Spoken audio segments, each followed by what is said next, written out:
വേദിയിലുള്ള സദസ്സിലുള്ള പാസ്റ്റർമാരെ, ദൈവമക്കളെ, ഇന്ത്യൻ പെന്തക്കോസ്ത് ദൈവസഭയുടെ ഈ 102ാമത് ജനറൽ കൺവെൻഷൻ ഇവിടെ ആകാൻ കഴിഞ്ഞത് ദൈവ നിയോഗമായി ഞാൻ കരുതുകയാണ്.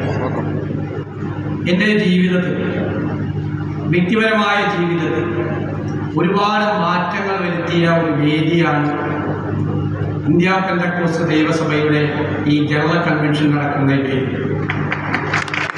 3 വർഷം മുമ്പ് ഞാൻ 99ാമത് കൺവെൻഷനിൽ പങ്കെടുക്കാൻ ഇതുവരെ വന്നു.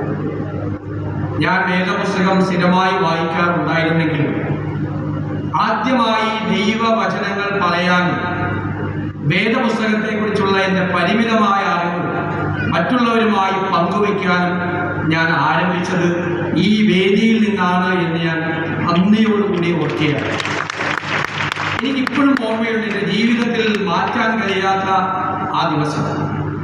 ഞാൻ ഇവിടെ വേദിയിൽ വന്ന് ഈ കസേരയിൽ ഇരുന്നു ഞാൻ തിരിഞ്ഞു നോക്കിയപ്പോൾ ബാക്ക്ഡ്രോപ്പിൽ എഴുതിയിരിക്കുന്നു 99ാമത് ജനറൽ കൺവെൻഷൻ, അവർ തീം ദൈ യുവർ കിങ്ഡം കം. ഞാൻ മനസ്സിൽ വിചാരിച്ചു, നിന്റെ രാജ്യം വരയണമേ, അതിനെക്കുറിച്ച് സംസാരിക്കാം. അന്നങ്ങനെ ആദ്യമായി സംസാരിച്ചു. കഴിഞ്ഞ 3 വർഷത്തിനിടയിൽ എത്ര പ്രാർത്ഥനാ കൂട്ടായ്മകളിൽ, എത്ര ദേവാലയങ്ങളിൽ ദൈവവചനങ്ങൾ ഉദ്ധരിക്കാനും വേദപുസ്തകത്തെക്കുറിച്ച് പറയാനും എനിക്ക് അവസരം കിട്ടിയെന്നത് എത്രയാണെന്ന് എനിക്ക് പോലും അറിയില്ല. അത്രമാത്രം സ്ഥലങ്ങളിൽ ഞാൻ സംസാരിച്ചിട്ടുണ്ട്. ഞാൻ വീണ്ടും പറയുന്നു, ഇവിടെ നിന്നാണ് ഞാൻ ആരംഭിച്ചത്. ഇന്ന് ഞാൻ നോക്കുമ്പോൾ ഇവിടുത്തെ ഇന്നത്തെ തീം ആരാധന, പ്രവൃത്തി, സാക്ഷീകരണം എന്നാണ്. ഞാൻ കരുതുന്നത് വിശ്വസ്തയോടുകൂടി നമ്മൾ ചെയ്യുന്ന പ്രവൃത്തി, ദൈവത്തോടുള്ള ആരാധനയും നമ്മുടെ സ്വയം സാക്ഷ്യപ്പെടുത്തലും ആകുമ്പോഴാണ് യഥാർത്ഥ ക്രിസ്തീയ മാർഗത്തിലൂടെ പോകുന്നത്. ഈ 3 വാക്കുകളും പരസ്പരം ബന്ധപ്പെട്ടുകൊണ്ടിരിക്കുന്നു. നമ്മൾ ചെയ്യുന്ന ഓരോ പ്രവൃത്തിയും, കൃത്യമായി ചെയ്യുന്ന, ഭംഗിയായി ചെയ്യുന്ന ഓരോ പ്രവൃത്തിയും ദൈവത്തോടുള്ള ആരാധന തന്നെയാണ്. ഒരു സംശയവും വേണ്ട. ദൈവം നിശ്ചയിക്കുന്ന കാര്യങ്ങൾ പ്രവർത്തിക്കാൻ നമുക്കുള്ള നിയോഗമാണ് നമ്മൾ ചെയ്യുന്ന ഓരോ ജോലിയെന്നും നമ്മൾ നിശ്ചയിച്ചാൽ മതി. പൗലോസ് അപ്പോസ്തലൻ കൊരിന്ത്യർക്ക് എഴുതിയ ലേഖനത്തിലെ 4-ാം അധ്യായത്തിൽ പറയുന്നു, ഞങ്ങളെ ക്രിസ്തുവിൻ്റെ ശുശ്രൂഷകരാ, ദൈവമർമ്മങ്ങളുടെ ഗ്രഹവിചാരകർ എന്നിങ്ങനെ പലവട്ടം പറയുന്നുണ്ട്, പറയുന്നുണ്ട്. ഗ്രഹവിചാരകർ എന്നാൽ അന്വേഷിക്കുന്നതോ വിശ്വസ്തരായിരിക്കണം എന്നത്രേ. അതായത് നമ്മുടെ ജോലി ദൈവത്തിൻ്റെ കാര്യവിചാരകരാണ്. ദൈവം വിചാരിക്കുന്ന കാര്യങ്ങൾ നടത്തിക്കൊണ്ടുപോകാനുള്ള മിഷനാണ്. ഒരു പൊതുപ്രവർത്തകൻ എന്ന നിലയിൽ എനിക്ക് സാധാരണക്കാരുടെ, പാവപ്പെട്ടവരുടെ, സങ്കടങ്ങൾ അനുഭവിക്കുന്നവരുടെ വിഷമങ്ങൾ തീർക്കാൻ, അവൻ്റെ ദുരിതങ്ങൾ അകറ്റാൻ, അവൻ്റെ കണ്ണീരൊപ്പിയെടുക്കാനാണ് എൻ്റെ ഡിവൈൻ അസൈൻമെൻറ്റ്, എൻ്റെ ദൈവികമായ നിയോഗം.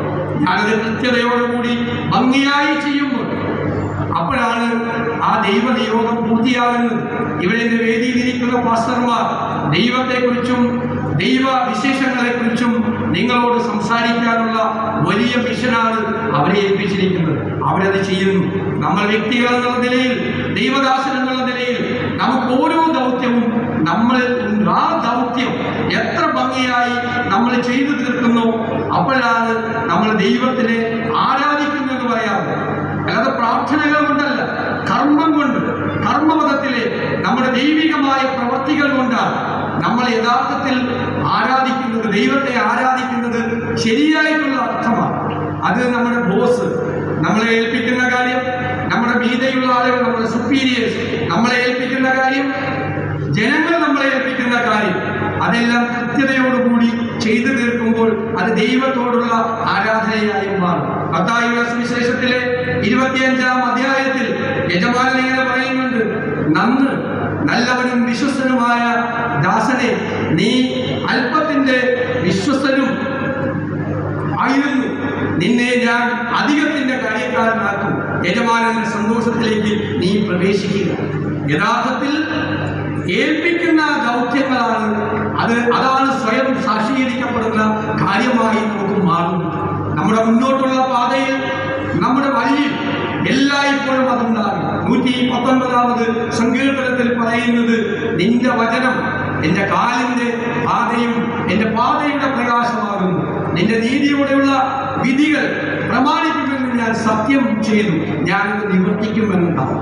അപ്പൊ ഈ വചനങ്ങൾ നമ്മുടെ കാലിൻ്റെ ദീപവുമാണ്, നമ്മുടെ പാതയിലുള്ള പ്രകാശമാണ്, വെളിച്ചമാണ്, അന്ധകാരത്തിലേക്കുള്ള വെളിച്ചമാണ്, നല്ലത് ചെയ്യാനുള്ള കാര്യങ്ങളാണ്. ഞാൻ നിങ്ങളോട് വാക്ക് തരുന്ന ഒരു പൊതുപ്രവർത്തകൻ എന്ന നിലയിൽ എൻ്റെ മനസ്സിലുള്ള എല്ലാ ദിവസത്തെയും പ്രാർത്ഥന ശലോമോന്റെ പ്രാർത്ഥനയാണ്.